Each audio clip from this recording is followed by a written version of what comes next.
Women are nothing but childbearing machines. Napoleon Bonaparte. At first glance, the words strike like a slap. But look again, not with the eyes of a court poet, but with the gaze of a man who once made a continent tremble. A great man does not belong on a sofa. He is not born to whisper soft nothings by candlelight. The great man lives in fire. He eats strategy, sleeps on maps, and dreams of empire. And in that ruthless pursuit of destiny, there is no room for "Are you okay?" No space for emotional pampering. He is not designed to be tamed. Napoleon knew this, not merely as emperor, but as a man who had once loved. The letters he wrote to Joséphine, burning, desperate, even pathetic, were repaid with coldness and betrayal. While he built an empire, she lay in the arms of another. And from that betrayal, he awakened. Not every woman desires greatness in a man. Many fear it. Because greatness does not submit. It does not sit quietly by the fire, does not kiss foreheads each night, does not flinch at every sigh. Greatness is unrest. It is fire. It is a hunger that never sleeps. And to many women, that is not love. That is a threat. So they seek what is easy to hold, what is safe, what is ordinary. The ordinary man, who asks no great questions, who fights no wars, who leaves no legacy. He is gentle, always present, dependent on her. His identity orbits her, not his mission. And that is what makes him lovable. Not for what he is, but for what he lacks. He is not dangerous. He does not demand sacrifice. He does not force her to reckon with the terror of being left behind by a man chasing something greater than himself.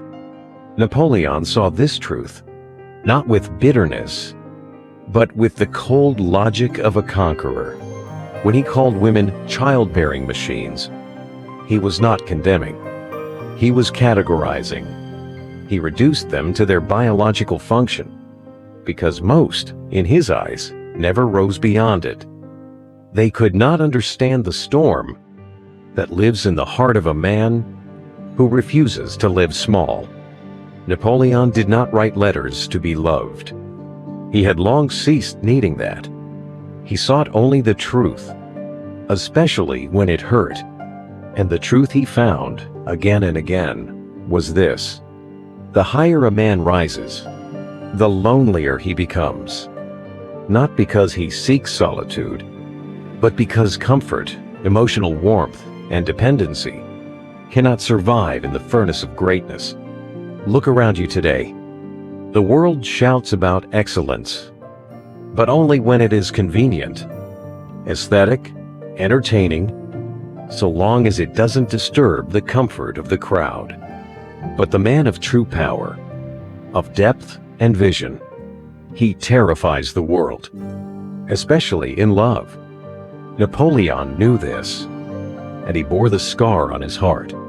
He, the master of war, swift on horseback, once knelt in letters, begging Joséphine not to betray him. She betrayed him anyway. Why?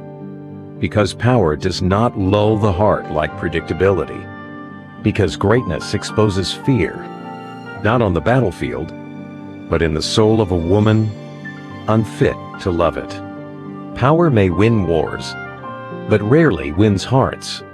Even in the glow of greatness, women often choose companionship over conquest. You think that's changed? The modern man still clings to the naive belief: if I just work harder, succeed more, upgrade myself, then I will finally be loved. Napoleon would smirk.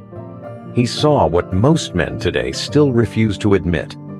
The more extraordinary you become, the less you will be loved by those who seek only stability. That is why so many women unconsciously are drawn to weaker men, Men they can't control. Men who are grateful just to be there. Men who are ordinary. They don't create storms. They don't demand silence to think. They don't vanish into obsession or sacrifice the present for a future only they can see. They don't challenge women. They orbit them. And to be the center of someone's universe, that is an addiction. But for a man who thirsts for greatness, that kind of center is a fantasy. Because he doesn't orbit, he ascends. And in doing so, he becomes a threat to the very foundation of modern relationships, which are built on comfort. Napoleon lived that paradox. A man who could command armies was labeled distant, cold, emotionless. But how was an empire built? How is a man's name carved into the spine of history? Not by sitting still and whispering sweet nothings, but by becoming something beyond mortal. And in that transformation, he ceases to be a partner. He becomes a force. So ask yourself, do you want comfort or a legacy? Napoleon already knew the answer. Most women choose the former. And every man who has ever tasted betrayal, while building something greater than himself, knows exactly how that feels. You give everything, time, mind, soul, to a vision only you can see, only to come home to resentment, not gratitude. Not because you were wrong, but because your greatness made others feel small. Your focus is mistaken for detachment, your ambition for arrogance, your silence for indifference. But men like Napoleon were not born to soothe. They were born to lead, to forge, to dominate. And that kind of man cannot survive in the modern romance script. One built on emotional availability, constant sharing, and predictable companionship. Let's be clear, Napoleon did not hate women. He simply saw a truth that most modern men are too afraid to face. What a woman says she wants often differs from what she chooses. She may praise greatness, but she marries convenience. She may admire ambition, but builds her home with submission. And if you think love will protect you from this truth, ask yourself, why are so many disciplined, high-value, self-made men abandoned by the very women who once swore to love them? Because love without understanding is just a clock counting down. And most women do not understand the price a man pays to walk the path of discipline. Sleepless nights, years of ridicule, isolation, blood, and the daily sharpening of the self. They see the result, but not the war behind it. And when that war never ends, when you continue to climb instead of stop, they begin to hate the fire they once admired. That is why Napoleon spoke of women with indifference. He once tried romantic idealism and it betrayed him. Not because he couldn't love, but because love could not keep up with his destiny. And when a man chooses destiny over domesticity, he must also choose solitude. It is an ancient price, brutal, but real. Power or peace, you can only choose one. Her heart or the world, never both. The man who tries to walk the middle path will be torn apart by it. That is why the great man walks alone, not because he enjoys loneliness, but because he's outgrown every reward the world offers in exchange for submission. Napoleon did not seek isolation. It was the weight of vision that pushed him there. The higher a man climbs, the thinner the air becomes. Air few others can breathe, let alone understand. Women want to be seen, to be heard, to be held. But a man consumed by mission has no time to soothe every fragile demand for emotional affirmation.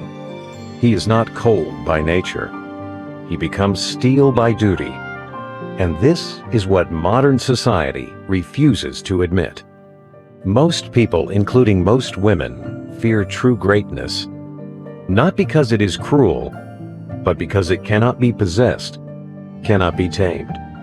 You cannot predict a man who lives for something beyond love.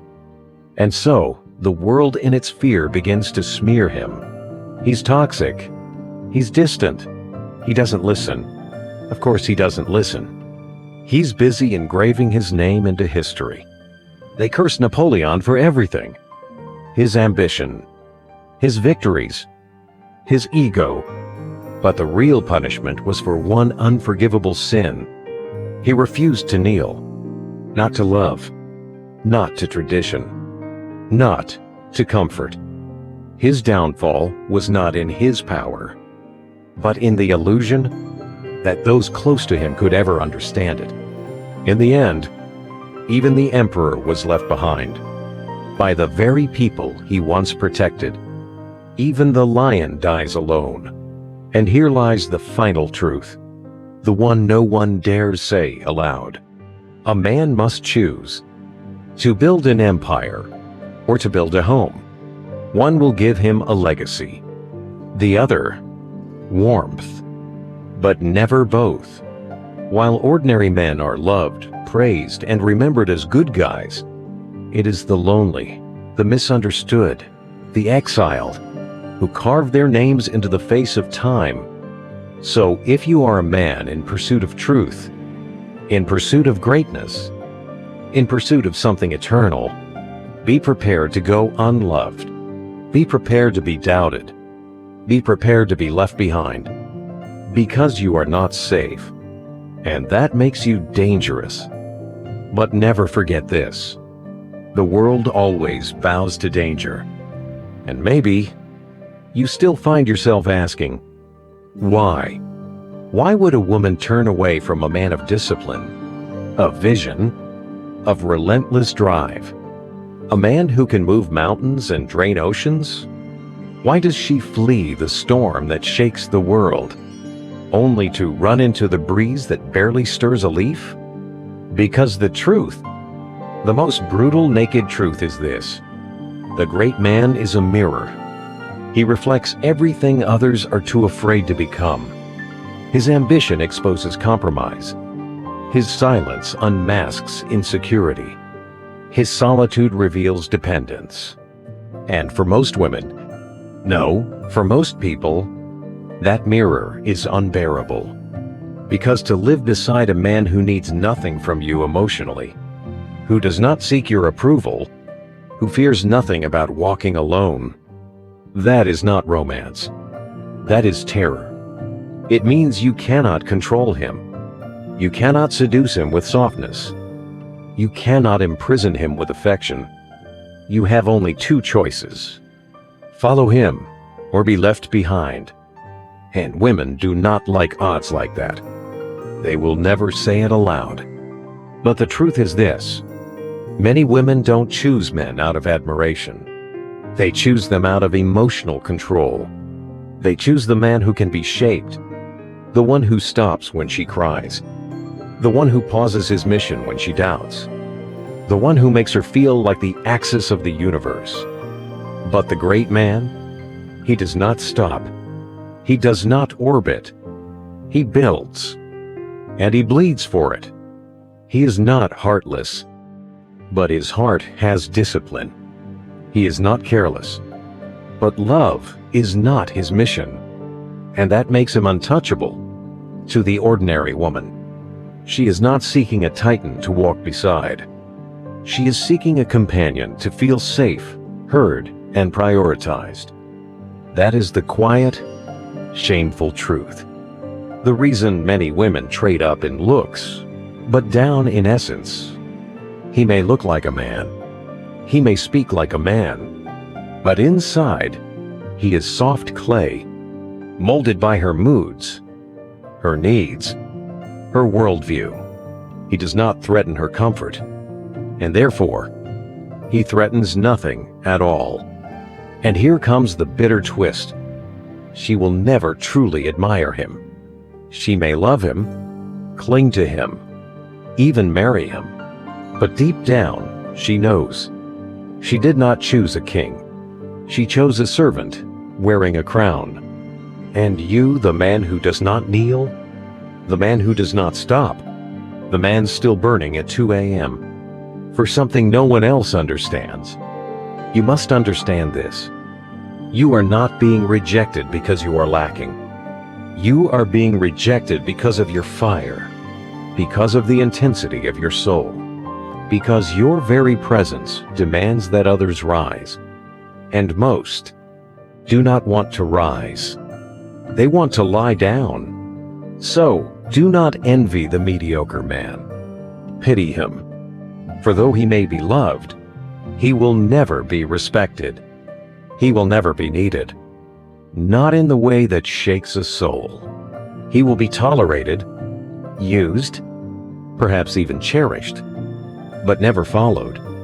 Because within him, there is nothing to lead. And you were never meant to be loved like the others. Your life is a storm, not a lullaby. Your path is steep, not velvet. And your reward will not come from comfort. It will come from conquest, not conquest of others, but conquest of yourself. The loneliness, the doubts, the sweet voice that whispers, give in, be what they want. Don't surrender. Don't give yourself away. Give her away. Give away the idea that you must be understood. Because you were not built to make women comfortable. You were forged to fulfill the mission of a man. And yes, the cost will be high. You may walk alone. You may die misunderstood. If you keep walking, if you do not stray, the world will never forget your name. Because in the end, no woman builds statues. No woman rewrites history. No woman leads armies or transforms vision into reality. Men do that. And they do it alone. Bleeding. Focused. Unloved. But undefeated. So don't ask why she didn't choose you. You already know. She didn't want greatness. She wanted comfort. And you, my brother, are not comfort. You are a threat. And the world, even today, still bows to threats. If these words shattered your illusion, if they made you see love and life through a new lens, then do not walk away in silence. Share it. Spread it. Because truth, like greatness, is never gentle or cheap. Truth exists to set fire to everything you thought was true. Men are moved by two levers only, fear and self-interest. Napoleon Bonaparte. Sounds simple, but this is no proverb. This is an indictment. It does not praise human nature. It exposes it. In our time, people love to speak of morality, love, inner values. But look closer at the real battlefield, where glory is scraped for with fingernails, where people bow on cue and betray with precision. Napoleon didn't speak from ideals. He spoke from experience. He looked humanity in the eye and declared, "Don't romanticize. If you wish to command men, understand. There are only two levers, fear and interest." That's why empires are built not on patriotism alone, but on whips and glory. That's why men march into war, not for national anthems, but for honor under threat and the reward behind the blood. Ask yourself, are you acting for noble ideals, or because you fear being left behind? You call it love, but is it fear of loneliness? You say you're kind, but is it because kindness buys more affection? If Napoleon lived today, he wouldn't be on talk shows. He wouldn't write motivational books. He would stand in the middle of the square and say it plainly. Want to understand men? Don't listen to what they say. Watch which lever is pulling them. Fear or self-interest. There is no third. Men do not act from principle. They act from threat. They work out of fear of poverty. They love out of fear of being alone. They perform out of fear of being overlooked. Napoleon did not romanticize mankind. He saw clearly. Fear is the invisible whip that controls the crowd. A soldier who does not fear death is dangerous. A man who does not fear loss cannot be controlled. So when Napoleon said, "Men are moved by fear," he was not speaking of cowardice. He was speaking of core motivation, the primal engine inside every man. Fear makes you move, but it can also make you shrink. The question isn't, am I afraid? The real question is, what am I doing with my fear? The great man does not erase fear. He tames it. He straps it to the chariot and makes it pull him forward. Afraid of poverty? Then master your money. Afraid of being dismissed? Then sharpen your skills until no one dares open their mouth. Afraid of insignificance? Then throw yourself into a mission so vast it forces the world to write your name. The weakness of the modern man lies not in his fear, but in letting fear command instead of serve. Napoleon feared too. Feared betrayal. Feared being forgotten. But he harnessed that fear and redrew the map of Europe. You may be afraid, but you must choose. Will fear make you run, or will fear make you advance? Napoleon never denied the power of self-interest. On the contrary, he acknowledged it as the second great lever, the force that makes men do the unthinkable. No interest, no victory. No reward, no leader. No glory, no risk. Self-interest is the fuel of drive. It is the fire that burns stagnation. A man who knows what he wants and why he moves has direction, force, and penetration. But self-interest, like a sword, is not to be played with. When placed behind a mission, it becomes a reward.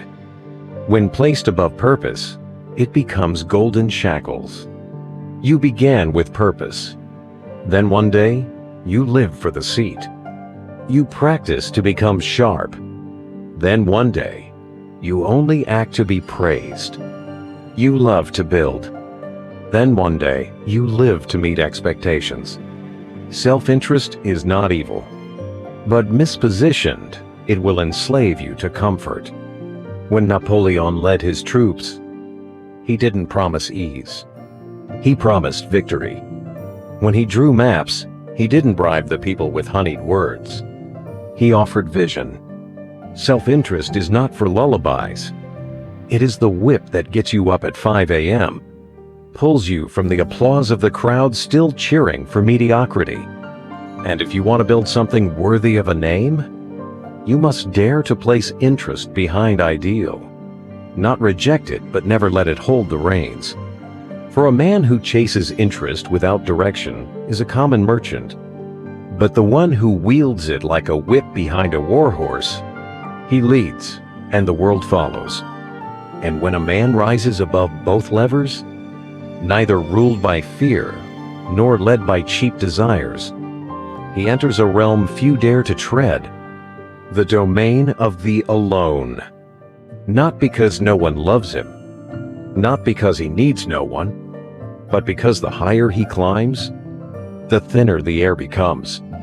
The higher, the lonelier. Napoleon understood this. As a young officer, they clapped. When he won, they cheered. But when he crowned himself, when he went beyond the public's imagination, they called him a monster. They abandoned him. They feared him. Because most people cannot walk beside a man who no longer needs to be accepted. A man no longer driven by the desire to be loved, to be embraced, to be understood, is a man outside the system. He does not live to be known. He lives to complete. He does not walk to hold hands. He walks to carve his name into the rock of time. Solitude, in that sense, is not punishment. It is the seal. the seal of a man no longer owned by the masses, the mark of one who dares to live not on comfort, but on conviction. For every great man, from emperor to monk, from inventor to leader, has walked through a chapter with no one beside him, not because he desired it, but because the many turned back the moment he began to climb. If you are alone, if no one understands why you would give up comfort for something no one has ever done, you are on the right path. Solitude does not kill a man. It is the final test, the filter that reveals who deserves to be remembered. All men leave a mark. The mediocre leave footprints in sand. The great carve their names into stone. Napoleon was no saint. He never needed to be. He was a symbol, not because he was loved, but because he was remembered. Not because he lived gently, but because he left weight behind. And now, you must ask yourself, who do you want to be? A man who lives to be patted on the back, comforted and forgotten after a weekend party? Or the kind of man whose name alone makes others sit up straighter? Men are moved by two levers only, fear and self-interest.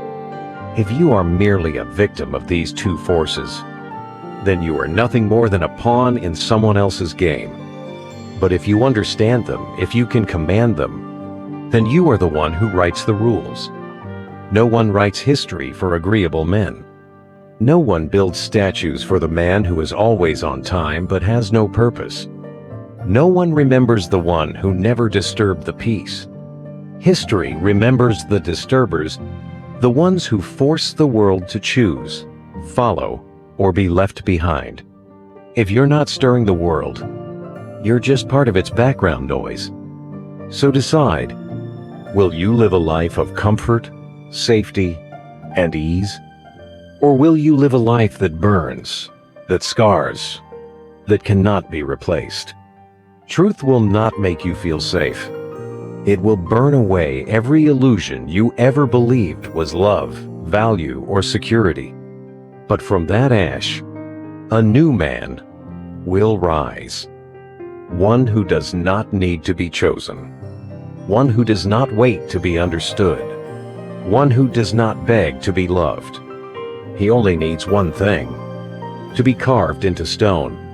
If you are a man, and you're still waiting for the world to come to you gently and whisper, "You don't have to try anymore. I see you. I understand," then perhaps you haven't gone deep enough into the truth. No one understands you. No one is coming to save you. No one will hand you the recognition you crave. Because the essence of a real man is to walk alone for most of the journey. You will love. You will hurt. You will hope. And then, one day, when you are too focused, too obsessed with your mission, too silent, because you're staring into something only you can see, the woman you love most will say, "You've changed," and she will leave. Not because you were wrong, but because your back was turned towards something she could not control, and you will ache.